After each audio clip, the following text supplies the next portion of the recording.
Alright, so today we're going to look at some of these tomatoes here, and we're going to look and see if they're ready to harvest. Of course, you can look at some of them and you can tell that some of these are ready.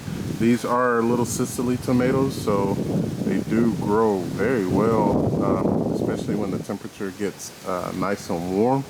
The sun has been hitting these and they've been turning red for the last few days. It only takes a couple of days once they start to actually turn red. So I'm gonna take some of those tomatoes and I'm gonna add them with some of the green beans that we're gonna eat for lunch today.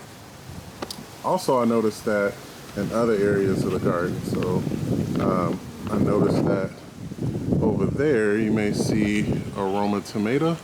Look really close, you'll see aroma tomato that's in there, that's growing. So got some more tomatoes growing.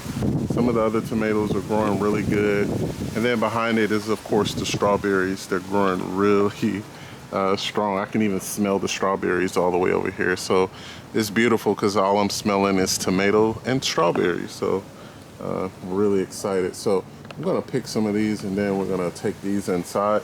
Normally you can pick these. There's a little notch that's right above the tomato that makes it so it's easy for you to kind of just pluck it. And then you can see that it kind of just, it's almost like it's built to be taken from that point. So it's a little socket that is there, and all you have to do is just, pull on it. And of course you can have those tomatoes. So I'm excited. I'm gonna have some of these for lunch today. So I'm gonna take all of the ones that are ready, and they come right off when they're ready.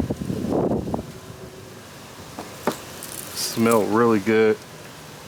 Just wash them off and take some nice slices and we'll have some tomatoes. And I'm gonna go to the cucumbers next.